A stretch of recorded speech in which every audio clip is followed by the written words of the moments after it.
Welcome to Design for Learning, a podcast from Notre Dame Learning. I'm your host, Jim Lang.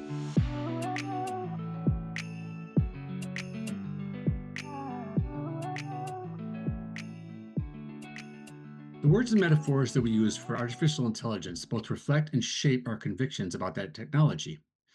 We view it as a stochastic parrot, a thought partner, a form of co-intelligence, a sycophantic assistant. Each of these phrases reflects a different set of beliefs and attitudes and likely shapes our engagement with it. Likewise, the phrases that describe our goals as teachers around AI can also be revealing. To say we want students to have AI fluency, for example, means we expect engagement with it.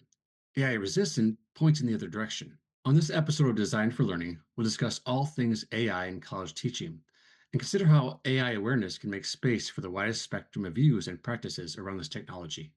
Today's guest is one of the authors of a new book which presents another way to frame our relationship with AI as educators, AI awareness. So what does it mean to be AI aware as opposed to fluent, literate, resistant, or some other term? Annette Vee is an associate professor of English and faculty liaison for AI enablement at the University of Pittsburgh, where she was recently the director of composition. At Pitt, she facilitates research and faculty development on AI. Outside of Pitt, she gives keynotes and workshops related to AI. She posts regularly on Substack at AI and How We Teach Writing and Computation and Writing. With Mark Watkins and Derek Bruff, she co-wrote the Norton Guide to AI-Aware Teaching, which is out now in ebook format. Welcome to Design for Learning, Annette. Thank you, Jim. I'm really happy to be here. All right, so we're going to talk about your book today and about the state of AI in education. But I wanted to start by having you tell us the origin story of the book. I do remember actually when I got an email from Norton, I don't know, a year or two ago, saying, "Oh, this person was going to be starting this blog on AI sponsored by Norton." Oh, that's great! So I think I subscribed to it, and then I saw you're partnering with these two superstars of thought AI, Mark Watkins, right from the start, very thoughtful, balanced perspective on AI, and of course Derek Bruff has written great books on teaching technology, has been a guest on the podcast, and so wow, I thought this is a power trio. So tell us how the book came about. Sure. Well, first, I'm super glad to be working with Mark and Derek. I agree. They are just they're amazing, and I've learned so much from them. So the book started, I actually started working with Norton first, and through the editor, Erica Winnick, who is one of the editors for Everyone is an Author, which, Andrea Lunsford has been involved in a long time, Beverly Moss, Jess Enoch. And so they brought me on to write a new chapter for that book on AI, navigating AI as an author, for the new edition.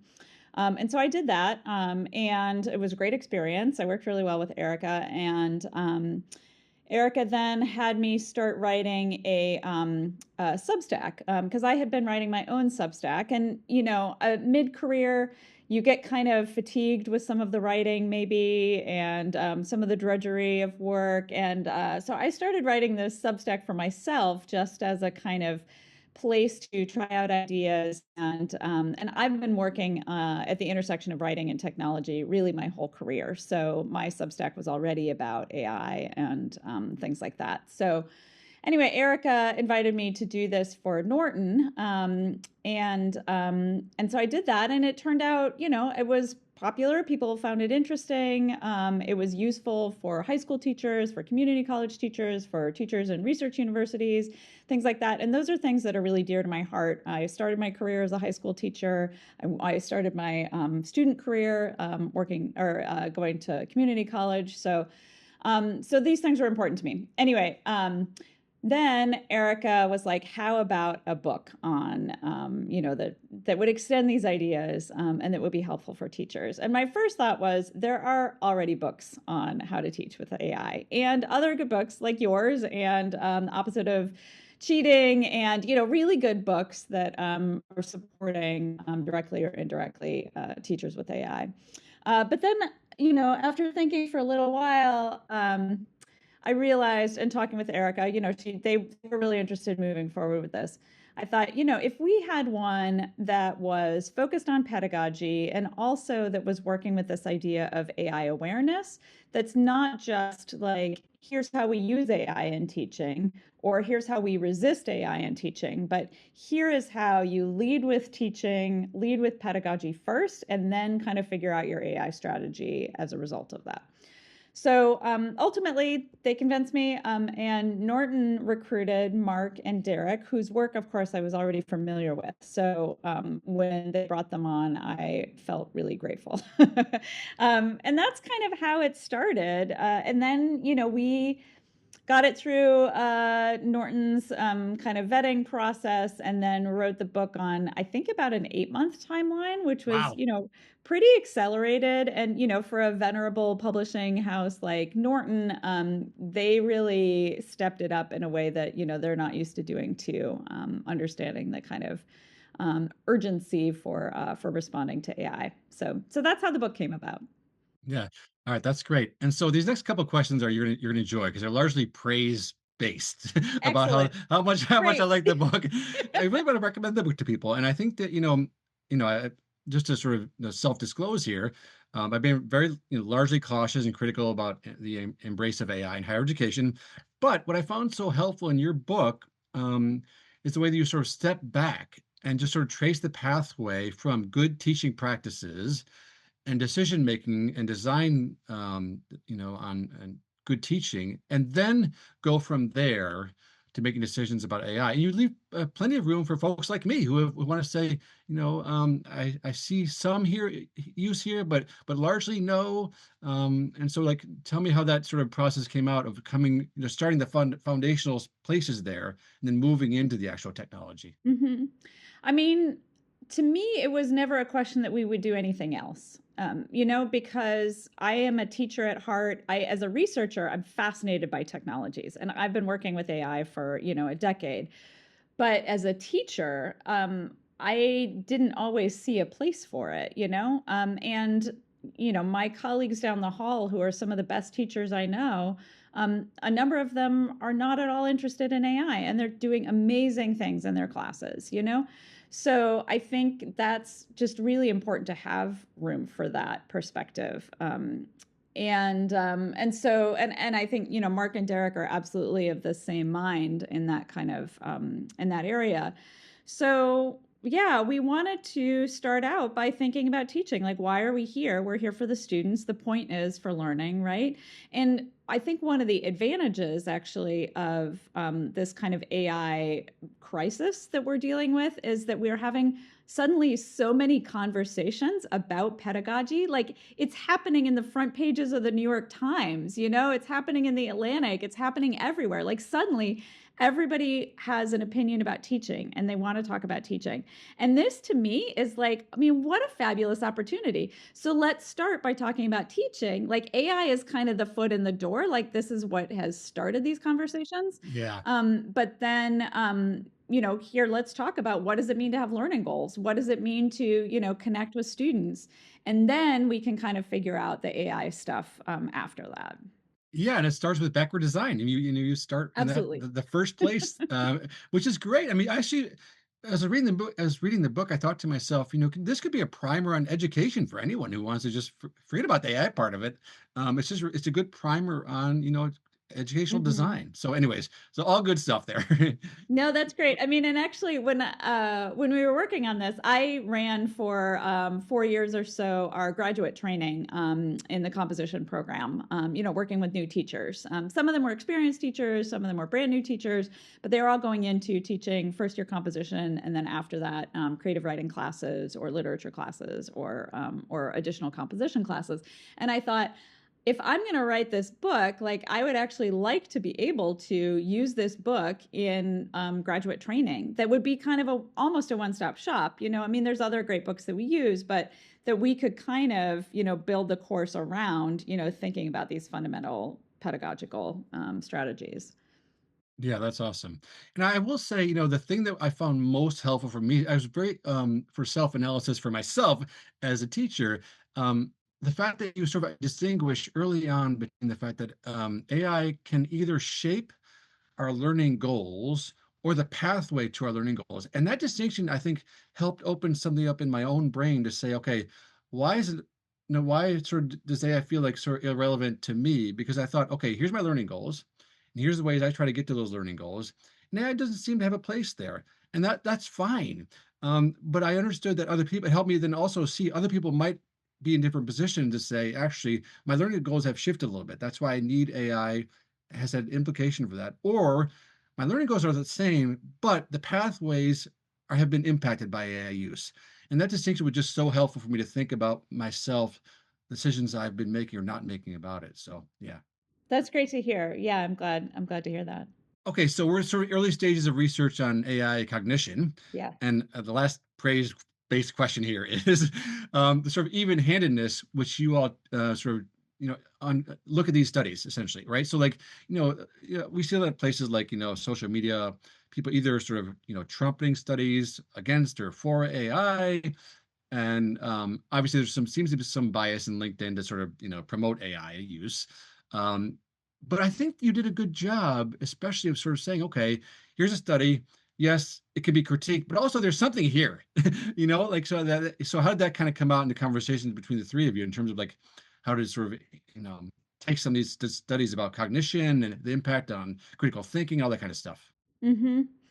So, I mean, I think, Mark, Derek, and I are all coming from slightly different perspectives. And I think, it comes out as a kind of coherent uh, idea in the book. But, Derek was a little bit more tech forward starting out. Mark and I maybe a little bit more resistant. Me, maybe less so than Mark, but because I've been so interested in writing technologies for my whole career. But there is, I think, something to be said for having these dialogues across perspectives.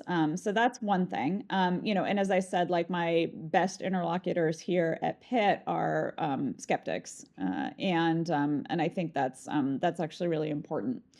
But the other thing is, we talk to students. So the perspective from students coming out are not, they're really complicated. And, the kind of rah AI is great for students and, oh, it's the worst thing in the world. Like, if you actually talk to students, like, very few of them will say one of those things at those polls. And so my own research with student focus groups here and in surveys at Pitt has indicated, students have very complex feelings, and including, they change their ideas from the beginning of a focus group to the end. So they're in this kind of complicated space where they're trying to navigate a technology that they didn't ask for. Mark is always writing about this in really helpful ways. Justin Reich at MIT also talks about this in really helpful ways, especially for K-12. And I think, we're there to help them navigate, I think. And, I mean, I listen to your podcast with Trisha Bertram Glant, and she talks about, how it's important for us to do our work and, like not kind of paying attention to the reality of these technologies and how they're impacting our classroom is really a dereliction of our duty. And I absolutely agree with that. So that means paying attention to what students are actually doing and what they're actually thinking, right? Not our own ideology about AI and what we think and our preconceived notions, And I think there is a lot of confirmation bias happening with research right now. And so that's a problem. There is good research out there, but so that's kind of the center of where we lead in the guidebook. Yeah, I think the point you're making is really important one. The discussions are really sort of helping clarify everyone's thinking about these issues. And the three of you had conversations from different perspectives on AI that helped ultimately then the book came out in this very thoughtful, balanced perspective. That's what we need right now. And you're making the same point about having the conversation with the students. Within the focus groups, there's multiple student perspectives on AI. And the students are then learning from each other about that. So like that seems something we have to sort of replicate in our conversations on campuses about we want to have all voices in the room, the AI forward and the AI resistant voices to help us all move forward. Mm-hmm. Yeah, and I think the way that we come together on that is, we should all be interested in students, right? And student learning, learning goals, student outcomes, things like that, right? And so I think that's where the idea of AI aware teaching kind of is a good way to bring a bunch of people together at the table, because, at this point, I don't think it's hard to make an argument for teachers to be aware of AI. You're right. They are already aware of AI, right? Like that was maybe a little bit harder, before. I joke that, I've been doing this research a long time and I used to apply for grants, say 2021. Well, it's really important we pay attention to AI, think about Siri, think about, blah, blah, blah, right? It's like, what? I never got any grants, of course. But now people are interested, people are coming to the table, but it's important that we respect like where they're coming from, right? And I think that it's really possible to have an excellent class where you're not engaging with AI at all, but you do have to pay attention to the fact that it's out there in the world. Absolutely. Yeah. So let's talk a little bit about think about the title of the book, AI Aware. Hmm. And we're gonna sort of let's just make some distinctions between AI aware versus like things like AI fluency or AI literacy. So tell me about the choice of that phrase, AI aware. Yeah, I mean, I think AI awareness to me makes room for people who want to be aware of AI and realize like students are going to be using this in their professions later. We need to be preparing them. So that means, some configuration of AI literacy, AI fluency, whatever. It's, there's a lot of complex things going by different names there. But it also means AI awareness is being aware that AI has probably impacted the pathway that your students are taking from their assignments to learning outcomes in your class. So this means, reconfiguring some things, doing a little bit of work in your class, and that it cannot mean just let's ramp up the AI detectors and have a banning policy, because we know that that's not really effective. That is, very baseline AI awareness, but it's just not working. So that to me is a pretty fundamental distinction, but it makes room for people who don't want to have AI in their classes for various reasons. You can justify that, especially for lower level classes. I think that students need to learn to do some things, have some skills that AI can do, but they need to be able to do it kind of analog or by hand, in order to move forward in whatever progression in the curriculum. Yeah. So let's talk a little bit about, AIs. You and I both come from a, background in literature and writing. And so we sort of had that, probably had that shared experience of teaching lots and lots of writing courses over the course of our careers, even though we might not be doing that right now. But you think about the sort of, the process of writing an essay and these multiple stages of brainstorming, ideation, organizing your thoughts into a piece of a writing, sentence level stuff, editing, proofreading, all that kind of stuff. Like, you know, I know the answer is probably going to be it depends, but like, when you talked about, writing instructors, for example, where do you see the most, I guess, the danger points or the places where they have to be most aware of, students using AI and how do they sort of I guess, sort of guard against the potential downsides of using AI and where the opportunities to use AI for good purposes. Hmm. Yeah, so I mean, I one of the things that concerns me is that a lot of advice on like, hey, let's explore AI talks about how it's great for brainstorming. Yes, And for me as a writing teacher, I just think that's like the absolute worst advice. agreed. I totally agree with it. This is yeah, I've been thinking from the start. I thought this was the worst possible use for it. I just, I mean, what do we want students to do with their writing? We want to hear their ideas. We want them to work through things. We want them to have kind of rough cuts. And I just think it's really dangerous to use AI on the front end. Now, using AI on the back end of a paper, like to clean up some stuff, I have found like AI is an excellent proofreader, and I'm a very good proofreader. Yeah, me too. But now I will let AI run through things one more time. I mean, it catches I've spelled somebody's name slightly wrong. Like one time in a 16,000 word chapter. Thank you, AI. After a little while, your eyes glaze over. So I am quite happy to have AI do some of that work, and I think that that's fine for students to do that too. Of course, they've been using spell check for a long time. That used to be considered a form of error, in writing to spell something wrong, and now I mean, Yeah. find me a writing teacher who deeply cares about spelling at Right. this point at the college level. You just can't. So, but I do think that the ideation is really crucial. And one thing I have this example in the book, and this is a separate article by Piers Gelly at UVA. Wrote this really great article where he did an experiment. He's a literature teacher. Did an experiment where he had kind of had himself be replaced by ChatGPT among his students. And so, he was kind of trying this out, right? And like, what would this look like, et cetera.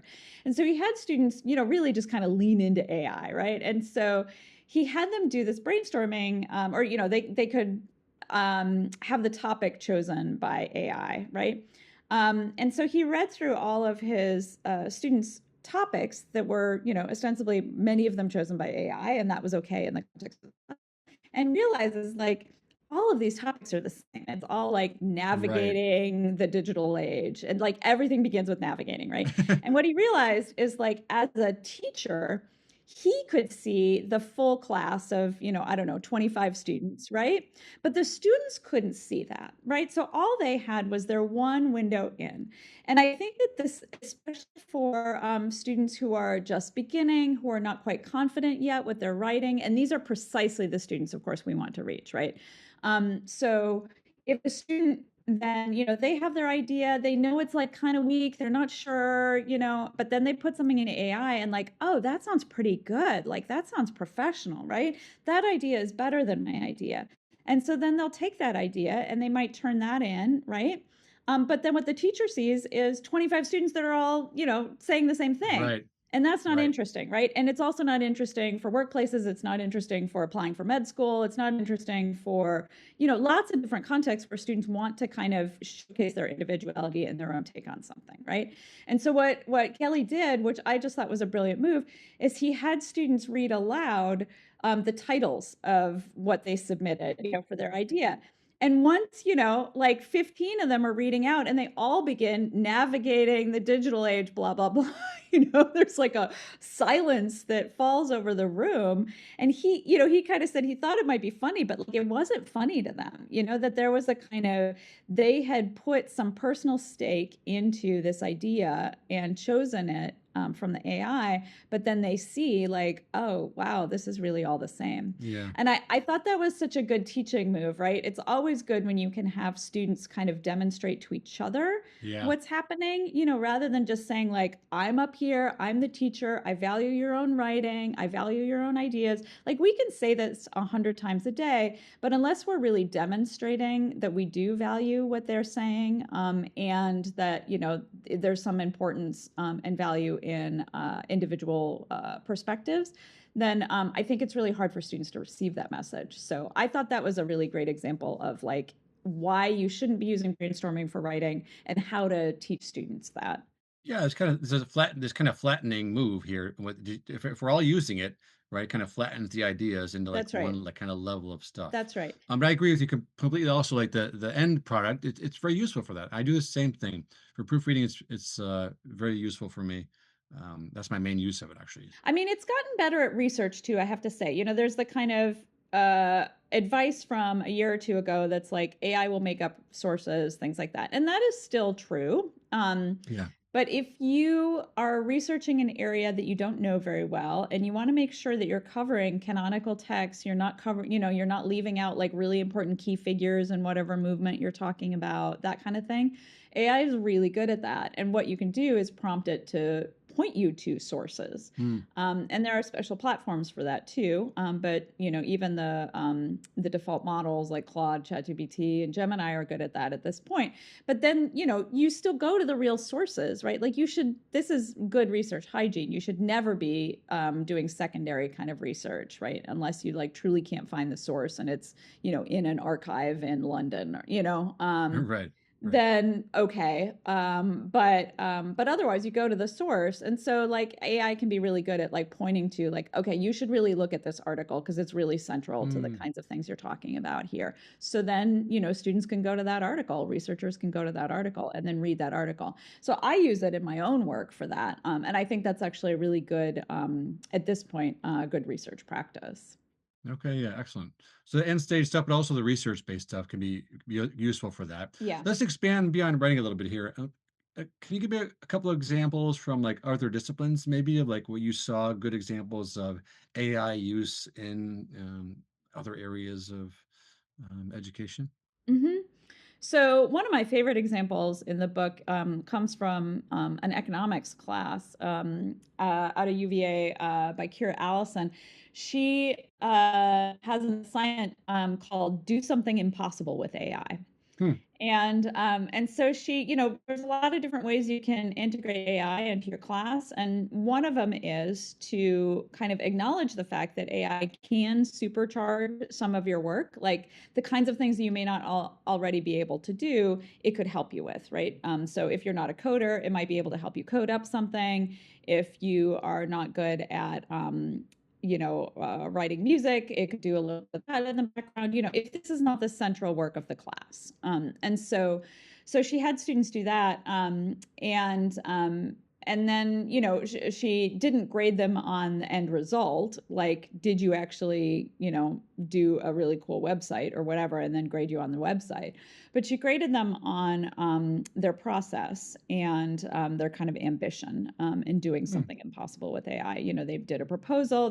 She asked them, think about something you cannot possibly imagine being able to do, and then use AI in every possible way in order to try to get to that goal. And I just thought that was, it's a really ambitious assignment. It's cool, students get to explore AI and explore the limits of AI.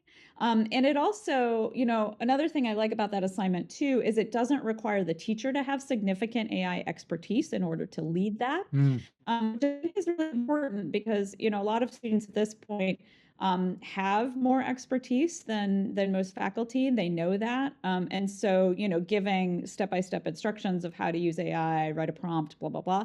A lot of those things, first of all, get out of date very quickly, and also kind of highlight the knowledge gap between teachers and students. And I think at this point, it's good for us to admit, like, I don't know everything about AI. Look, I spend, 10 hours a day thinking about AI, and I absolutely don't know everything about AI, right? And so, regular instructors definitely aren't at that level. So if you can have students kind of push themselves and then demonstrate to the class, demonstrate to you, look, I got it to do this. Look at that. Like, isn't Yeah, that yeah. cool? Then we can all learn together. And it involves a little bit of humility from us as teachers, which again is I think another nice side effect of our conversations about AI. Yeah, so that's one assignment that I really appreciate. Yeah. So let me ask you, and we're getting close to the end here, just a few minutes left. So I want to ask one of my sort of my big question always about AI is, I think the idea that AI can help us do certain things, accomplish certain goals that we want, and students want to have, they want to get that we want them to learn, and I think they want to learn generally. But they also want to get through classes and get their assignments done, and this, the fact that humans will take shortcuts. That's who we are. Brains like to conserve energy. We have time pressure, all these things. So it's like, so on the one hand, like I sometimes keep questioning like the fact that okay, yes, we can help them. We want to have literacy and fluency and awareness of AI use, but there's always this part of us that just wants to make things easier, Mm-hmm. and technologies always do that. And like, Mm-hmm. so how do we? I mean, how do we keep working against that and making sure that they have to be willing to struggle when they need to struggle? Like, Yeah. what's your sort of perspective on this? I mean, I think that's like the central question, right? Like we talk a lot about like putting friction into learning. This comes up in the book a lot. And how do you, when the technologies promise this kind of seamless experience? Right, that's the problem. The promise of it is to make it easier, Yeah, I mean, right? Yeah, sometimes it truly is seamless. Sometimes it just promises seamlessness, right? And it doesn't quite right. deliver. So that's one thing to note, right? To students. But I think that I think there's no substitute for students figuring out their own motivation. Hmm. On the one hand, I think it's important for us as teachers to remember, like, why are we in the classroom? What are we actually teaching? Because a lot of teachers at this point, and right now we're running a conversation through perusal, where they're kind of going through and commenting on the book. And it's been really interesting for me to see from, there's a few hundred teachers in there writing dozens of comments about this. And but that they're like, oh, this is a good reminder of, things that I know about teaching, right? Is that I think that the pressure of AI and like how do we stop students from teaching has kind of shifted, like if you don't think carefully, it's kind of made some teachers like become more, surveillance-y, policey, in ways that they wouldn't normally want to be, right? But they're like, they really want to, the goal is, of course, to protect learning. And so this is kind of the first pass. But I think there's a lot of other ways to do that, right? And so that's, what we go through in the book. And so I think, what's important is that we have students so we need that motivation, but students need to figure out their own motivation too. And I think us standing at the front of the class, I teach only gen eds, for undergrads because I teach, writing composition classes. And, for us to stand at the front of the class and say, this class is important for you. Like this, this means almost nothing, right? Like they need to know how it's important for them. And we can do a lot of different things to help them think about how it might be important. So, in the book, we feature Susan Ray, who is a community college teacher, has this great example of like having students upload her syllabus, fill in a prompt, kind of a prompt template that she gives them. And then the AI will come back and say, here are things that you might find interesting in this class, given who you are. Here are things that you might find challenging. Here are things that, for you to ask the teacher questions about. And then they talk about that. And like, that's a kind of, a little bit of a jump start for figuring out like, why are you in a first year composition class? Is it for you to check a box for your degree? Well, yeah, but what else could you get from it? And how will this help you in your future career as you go into nursing or, supply chain management or, whatever, right? So like students are going all sorts of different directions. And so I think helping them find their own motivation and their own connections to your class, I think is really crucial. And that may have always been important, but it's especially important now because if they don't find the class meaningful, then they're going to shortcut. And this is, the opposite of cheating book, like is really good on all of those things. There's another book, The Meaningful Writing Project, that I really like because it talks about how writing can be meaningful, like what makes it meaningful, like all those kinds of things. And I think that, that goes for other classes too. It doesn't necessarily have to be for writing. Anyway, I think that AI is putting a finer point on all of these things and helping us have those conversations. Yeah, I think the threshold of a class, we have to be more, it has to be like a more a spacious moment there to have these kind of conversations about student motivation and about what they're going to get from the class and how that connects to their own um, ambitions and goals for being in Mm-hmm. college, actually, and how this particular class connects to their college goals and their goals beyond college too. I think we have to maybe spend more time in those opening reflections in a class to ensure that Yeah. they're not willing to they don't want to just offload the more difficult work. That's right. And I think, part of that is like not treating students as blank slates, right? Like they come in with their own skills and motivations, things like that. But I'll note too that also is true about their orientations to AI, especially at this point, 4 years into ChatGPT, that students already have opinions about AI. And some of them are very negative. Some of them are, all of them are complicated. Some of them are, very much embracing it. And so when we have AI policies and orientations in our class, we also need to make those kind of fit in ways that make sense to individual students as they navigate through the class as well. I have to say, as both as a writer and a faculty developer, I'm just a fan of this book. Yay. Thank you. I think I really recommend it to folks. I can't imagine wherever you are on the scale of AI, orientations, you're going to learn something from the book. Whether you resist, embrace, somewhere in the middle, you'll find good things in this book that will help you move forward when you're thinking about AI. So I'm really grateful for you all for writing the book, and thanks for coming on the podcast. Thank you. That means a lot coming from you, Jim. I All appreciate right, it. you bet. Designed for Learning is a production of Notre Dame Learning at the University of Notre Dame. For more, visit our website at learning.nd.edu. norton.edu.